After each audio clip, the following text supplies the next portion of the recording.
the country we have, for over 40 years, some of you that are asking questions are even more than 30 years. So that you are 40, 45 years. Some are growing to 50 years. For over 40 years, no young people in this country have been able to see the government. They have not been able to touch the government. Government have not have any impact in them. They can't feel, they can't see, they can't touch. So how do you want to convince them to believe one government? But we also need to convince ourselves, and that is what I'm saying, to think about the country first, before anybody using us for political jobs.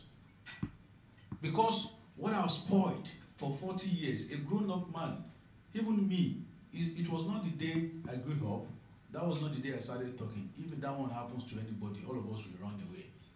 So the government is saying, and I gave you an example, if you are giving a student loan and you are to pay back, that means we are working hard to stabilize the economy.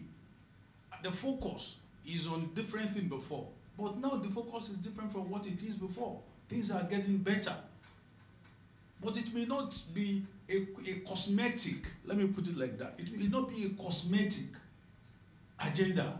It is, the president is focused. The only thing that the president wants to do now is to have a legacy that a lot of people will talk about, not even 2027. And the Ministry of Youth, and that is why we are so aggressive about our engagement. That is why I said the only point I'm pressing forward is to support the young people, is to protect the young people, and to empower the young people. Whatever it is, neither genuine or counterfeit, we must just make things work. We must just see that a large number of people is because of our future. Don't let anybody deceive us. It is because how to stabilize this country. That is what everybody. And if people said that, it has not been worse like this before, you know, different kind of language and that.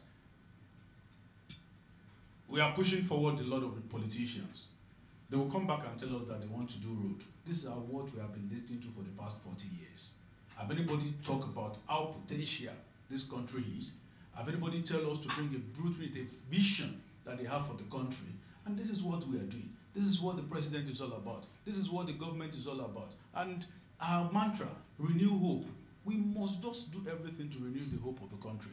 I know it's not easy, but I'm begging the Nigerian youth. This is our future, and nobody will come and do it for us. So we have a lot to protect, to empower, and to support the young people.